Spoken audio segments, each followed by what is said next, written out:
falando um pouquinho já de capacitismo, né, tratando um pouquinho desse tema, né, que é o preconceito contra as pessoas com deficiência, em que a gente julga que elas não são capazes ou são inferiores a nós. Isso é um erro gravíssimo que a gente não pode ter, né? Por pessoas com deficiência, entende-se aquelas com impedimento de longo prazo, de natureza, né, física, mental, intelectual ou sensorial. Então, há inclusive uma lei, né, a Lei 13146 de 2015, que criminaliza o capacitismo, né, prevendo inclusive as condutas aí de quando você pratica, induz ou você incita processos discriminatórios para pessoas com deficiência, né?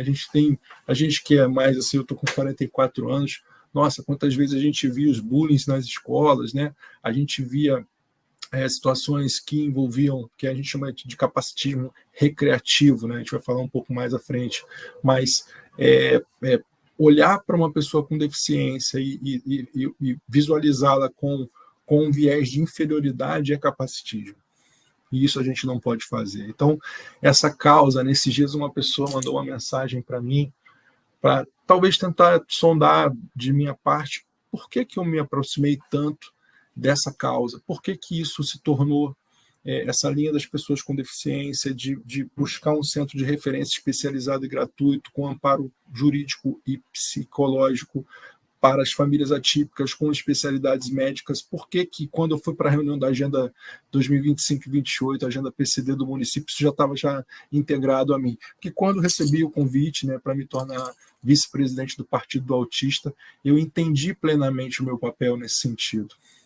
Eu já vinha visitando há muito tempo as unidades de saúde, os colégios de Macaé, entendendo como é que funcionava a questão da gestão pública, à luz de tudo que eu vim estudando. Então, isso me deu, com certeza, me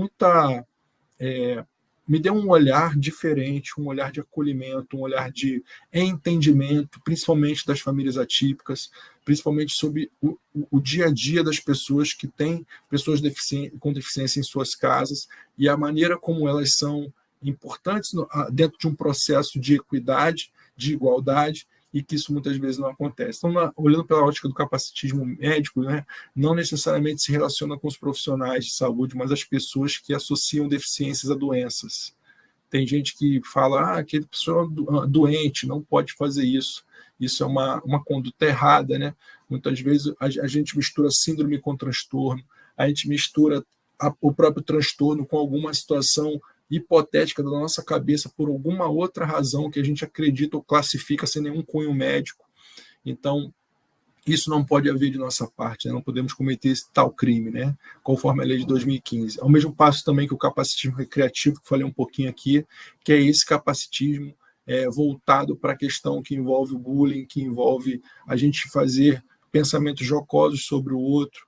A gente já teve, gente, uma mudança muito grande, inclusive com avanços importantes nas mudanças terminológicas dos ordenamentos, que a gente chama de ordenamento jurídico, para a gente deixar de usar para sempre os termos incapacidade, não se usa mais o termo improdutividade, não se usa mais o termo invalidez.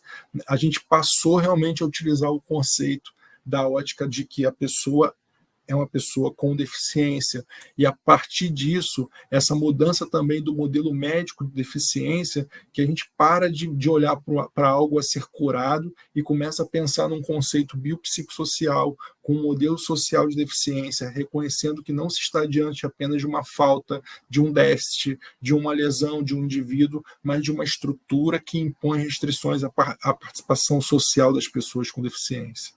Então, isso é muito interessante. E, obviamente, também o capacitismo institucional, tema também das nossas propostas aqui, né, como candidato a vereador para o próximo quadriênio, onde eu falo muito fortemente sobre isso, que não é somente ofertar as cotas para as pessoas com deficiência, mas garantir equidade e igualdade para que as pessoas possam desenvolver seus trabalhos de maneira que os salários não sejam pormenorizados, porque elas são pessoas com deficiência de jeito nenhum, elas precisam receber salários iguais, para jornadas iguais, com os recursos necessários para que elas possam desenvolver seus trabalhos, e assim as empresas pensarão factualmente nas condições adequadas para garantir equidade para desenvolvimento de seus trabalhos. Isso é muito interessante e vale muito a pena.